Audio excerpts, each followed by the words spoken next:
हरिओम प्रिय दर्शकों, यदि आपकी मेष राशि है तो इस वीडियो को पूरे ध्यान से देखिएगा, समझिएगा। इस वीडियो में हम समझने वाले हैं कि शनि देव अब आपके ऊपर अपना प्रभाव दिखाने वाले हैं। अब 2025 में 29 मार्च 2025 से मेष राशि वालों के लिए साढ़े साती प्रारंभ होने जा रही है। तो ये साढ़े साती में आपको किन बातों का ध्यान रखना चाहिए और क्या प्रभाव आपको मिलने वाला है, उपाय क्या करने चाहिए, ये सब कुछ हम जानेंगे। साढ़े साती का नाम सुनते ही हर व्यक्ति डर जाता है, क्योंकि आप अक्सर सुनते हैं कि साढ़े साती आई तो ये समस्याएं, वो समस्याएं, और जीवन में बहुत सारी परिस्थितियों से गुजरना पड़ता है। परंतु शनिदेव एक ऐसे ग्रह हैं जो कि कभी भी किसी को, या कोई भी ग्रह कभी भी किसी को पीड़ा नहीं देता है और ना सुख देता है, बस कर्मों का फल मिलता है। और ग्रह भी यही करते हैं, आपके कर्मों का फल, जिस ग्रह को जो आधिपत्य मिला है उसके अनुसार वो आपको फल देते हैं। शनिदेव एक ऐसे ग्रह हैं जो कि सबसे अच्छे ग्रह माने जाते हैं। कारण उसके पीछे है कि वो न्यायाधीश उनको कहा जाता है। शनिदेव को कर्म फलदाता कहा जाता है। और शनिदेव की जब साढ़े साती आती है तो व्यक्ति वास्तविकता में इस दुनिया को पहचान पाता है। शनिदेव की जब साढ़े साती आती है तो व्यक्ति सही क्या है, गलत क्या है, ये सब कुछ जान पाता है। जीवन में वो एक्सपीरियंस हासिल करता है व्यक्ति साढ़े साती में, जो कभी भी हासिल नहीं कर सकता है। अच्छे और बुरे की पहचान हो जाती है व्यक्ति को। तो शनिदेव कभी भी किसी का नुकसान नहीं करते। और शनिदेव का एक और भी मूल स्वभाव है कि वो जब भी देने में आते हैं तो बहुत कुछ देते हैं, और जब लेने में आते हैं तो सब कुछ ले लेते हैं। क्योंकि अब ये जो साढ़े साती आने वाली है मेष राशि वालों के लिए, तो ये साढ़े साती में कुछ लोग कहते हैं कि हम बर्बाद हो गए, परंतु कुछ लोग आबाद भी होते हैं। व्यक्ति को करोड़पति बनाने में, अरबपति बनाने की क्षमता शनिदेव में है, और रोडपति बनाने की भी क्षमता है। साढ़े साती में ही बहुत लोग बहुत ऊंचाई तक पहुंचे हैं, और साढ़े साती में बहुत लोग बहुत बिल्कुल नीचे रोड में आ गए हैं। तो आपके लिए क्या ये फल देगी, ये समझेंगे। प्रिय दर्शकों, शनिदेव आपके जीवन में ये जो साढ़े साती का प्रथम चरण है, फिर द्वितीय चरण आएगा, फिर तृतीय चरण, यानी कि 2.5 वर्ष के 3 चरण होते हैं। तीनों को मिला के 7.5 वर्ष होते हैं। शनिदेव आपके व्यय भाव में गोचर करेंगे, 12वें भाव में गोचर करेंगे। तो शनिदेव यहां पर गोचर करते हुए आपको परिश्रम बहुत करवाने वाले हैं। शनिदेव क्योंकि हमेशा कर्म फलदाता है, कर्म का फल देने वाले। तो आपने जो कर्म किए हैं, यदि आपने अच्छे कर्म किए हैं तो आपके लिए ये लाभ देने वाले होंगे, और यदि आपने बुरे कर्म किए हैं तो समस्याएं देने वाले होंगे। चाहे आपने जाने में किया हो या अनजाने में किया हो, कभी भी जो हम कर्म करते हैं तो जरूरी नहीं कि हमें मालूम हो कि, अब जैसे आप रास्ते में ही चल रहे हैं तो चींटी दब गई, मर गई, तो क्या हमें पता चलेगा? नहीं। इसीलिए कई बार हम बहुत अच्छे कर्म करते हैं, पर हमको लगता है कि हमने तो कुछ बुरा नहीं किया, पर फिर भी समस्याएं आती हैं। तो कुछ इस जन्म के कर्म, कुछ पूर्व जन्म के कर्म। शनिदेव व्यय करवाने वाले हैं। व्यय की स्थिति भी आपको देखने को मिलेगी, और आपको यात्रा करने का भी मौका मिलेगा, लंबी यात्रा करने का। अब लंबी यात्रा में जैसे विदेश यात्रा हो गई या कहीं दूर जाना हो गया, तो यात्रा करने का मौका आपको मिलने वाला है। साथ में आप देखेंगे कि आप अपने जीवन में इस समय यात्रा में विशेष रूप से धार्मिक यात्रा करेंगे। धार्मिक, जैसे कोई तीर्थ स्थल हो गया, कहीं भगवान के आपने दर्शन करने चले गए। तो इस समय आप इन 2.5 वर्षों में, कहा जाए जो साढ़े साती का दौर होगा, इसमें आप ये देखेंगे कि आप धार्मिक यात्राएं बहुत कर रहे हैं। कहीं ना कहीं कुछ ना कुछ काम को लेके आपको यात्राएं, आपको भागना पड़ रहा है, ये चीज देखने को मिलेगी। परंतु यही चीज कई बार बहुत ज्यादा लाभदायक भी होती है। अब जैसे धार्मिक यात्रा करने का मौका मिलना, ये अपने आप में बहुत बड़ी बात है, क्योंकि धार्मिक यात्रा करेंगे, कोई न कोई तीर्थ में जाएंगे, भगवान का आशीर्वाद लेंगे। और इसमें हम यदि पॉजिटिव चीज देखें तो एक और भी है कि लंबी यात्रा यानी कि विदेश यात्रा की भी स्थिति बन सकती है। तो बहुत लोगों का ड्रीम होता है विदेश यात्रा करना, परंतु यदि आप कोई कोर्ट कचहरी के मामले में हैं, वहां पर सावधानी बरतना है आपको। इसके अलावा सबसे महत्वपूर्ण होगा कि आप अपने घर परिवार में खुशी का माहौल बनाए रखें, इसका प्रयास करिए।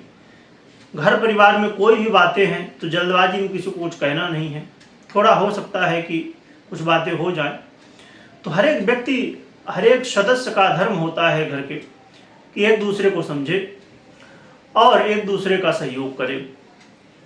तो इस बात का आपको प्रयास करना है। अपने वाणी में बहुत ज़्यादा संयम रखना है, क्योंकि ये समय होगा जिसमें आपके वाणी से ही आप जो भी करेंगे तो कर पाएंगे।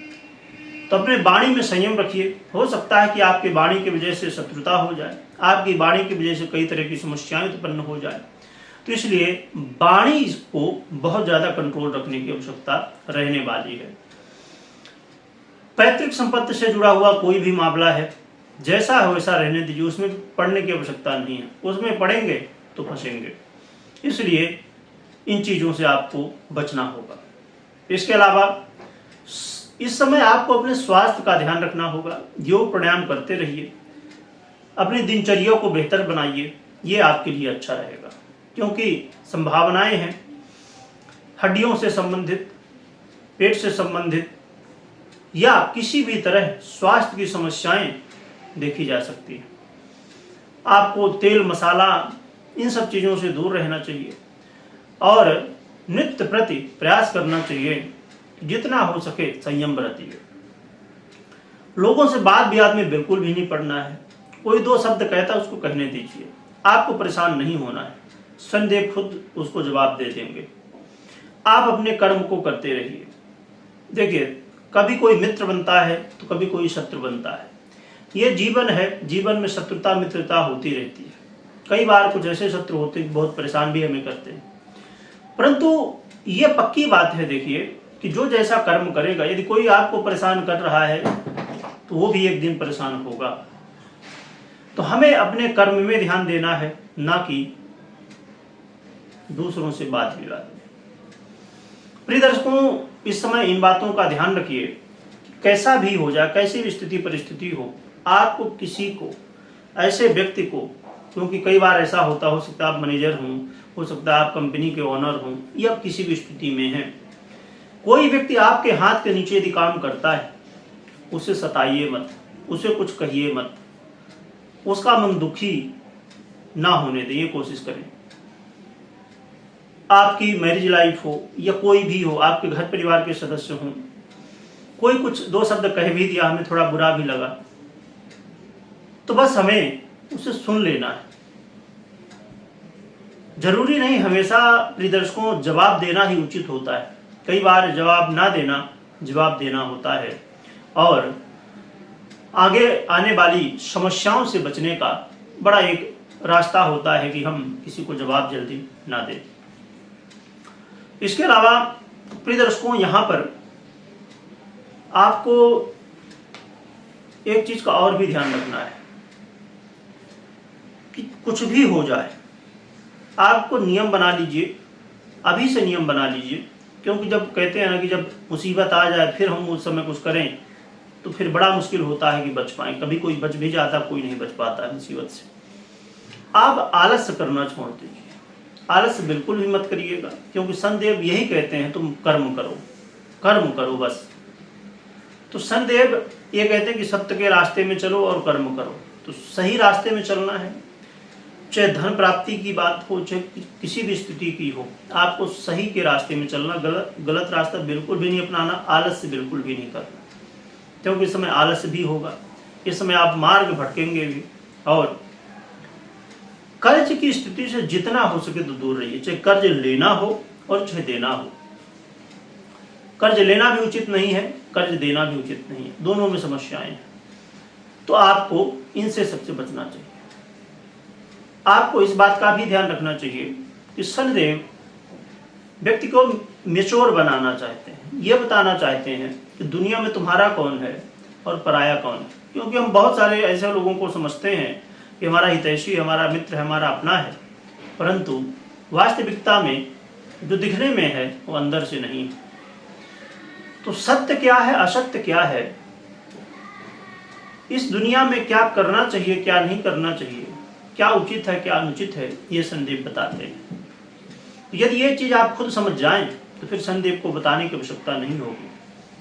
परंतु यही समय होगा प्रिय दर्शकों, कुछ लोगों को देखने को आएगा कि उन्होंने अपने जीवन में बहुत समस्याएं झेली हैं, बहुत दुख झेले हैं, पर ये साढ़े साथी उनके जीवन में सुख की चाबी बन के आई है। परंतु एक बात और भी बहुत महत्वपूर्ण होगी, इसको भी ध्यान में रखिए कि आपको अवश्य अपनी जन्म कुंडली का विश्लेषण करवाना चाहिए, देखना चाहिए जन्म कुंडली में कि शनिदेव की स्थिति क्या है। और एक चीज और भी बता दूं कि हम इस वीडियो में मात्र शनिदेव की चर्चा कर रहे हैं, और बाकी 8 ग्रह और भी हैं। हो सकता है कोई बहुत अच्छी स्थिति चल रही हो, बहुत अच्छी दशा चल रही हो, तो ये समस्याएं ना आए। जरूरी नहीं कि हर व्यक्ति के जीवन में 7.5 समस्या ही देती है, जैसे मैंने बताया। तो अवश्य चेक करिए कि आपका जन्म यदि शनिवार को हुआ है तो आपको अवश्य ध्यान रखना चाहिए, देखना चाहिए, समझना चाहिए कुंडली। आपको अपनी जन्म कुंडली में चाहे महादशा हो, चाहे अंतरदशा में शनिदेव हो, कैसे हैं, क्या हैं, नीच के हैं, उच्च के हैं, अंश बल से के, हर चीज आपको देखना चाहिए। अवश्य एक बार जन्म कुंडली में देखिए, समझिए, या तो कुंडली का विश्लेषण करवाइए कि शनिदेव किस स्थिति में है। हो सकता है कि शनिदेव बहुत अच्छी स्थिति में हो तो आपको बड़ा लाभ मिले। तो आपको बिल्कुल भी चिंता नहीं करनी चाहिए कि अरे 7.5 आ रही है, अब क्या होगा।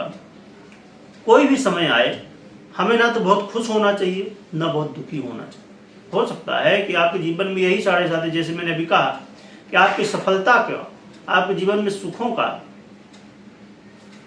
यही समय हो। तो अवश्य अपनी जन्म कुंडली को चेक करिए, चेक करवाइए, विश्लेषण करवाइए और समझिए। और उपाय क्या करने चाहिए, तो उपाय के रूप में सबसे सरल साधन है हनुमान जी की आराधना। शनिदेव के मंत्रों का जप भी कर सकते हैं, शनिदेव का चालीसा कर सकते हैं, और हनुमान जी की आराधना, हनुमान चालीसा का पाठ करिए नित्य प्रति। सुंदरकांड कर सकते हैं, वो भी करिए, पर हनुमान चालीसा तो कर ही सकते हैं बड़े आसानी से। अब रही बात कितने पाठ करना चाहिए, जितने पाठ आप कर सकें, कम से कम 1 पाठ, ज़्यादा 5 कर लीजिए, 7 कर लीजिए, 11 कर, जो भी आपकी जितनी हो। और कोशिश करिए जितना करें तो हर दिन करें तो ज़्यादा बेहतर रहेगा। और जीवन में लोगों की हेल्प करिए। जीवन में लोगों की यदि आप हेल्प करेंगे तो शनिदेव बड़े प्रसन्न होते हैं। तो इन बातों का ध्यान रखिए, तो शनिदेव अवश्य ही आपको कल्याणप्रद फल देंगे, आपके हित में फल होगा। और कमेंट में जय बजरंगबली लिखिएगा, जय शनिदेव लिखिएगा। लिखने के साथ स्मरण खूब करिएगा, क्योंकि कलयुग में नाम स्मरण बहुत श्रेष्ठ है और बहुत फल प्रदायक है। वीडियो देखने के लिए बहुत बहुत धन्यवाद।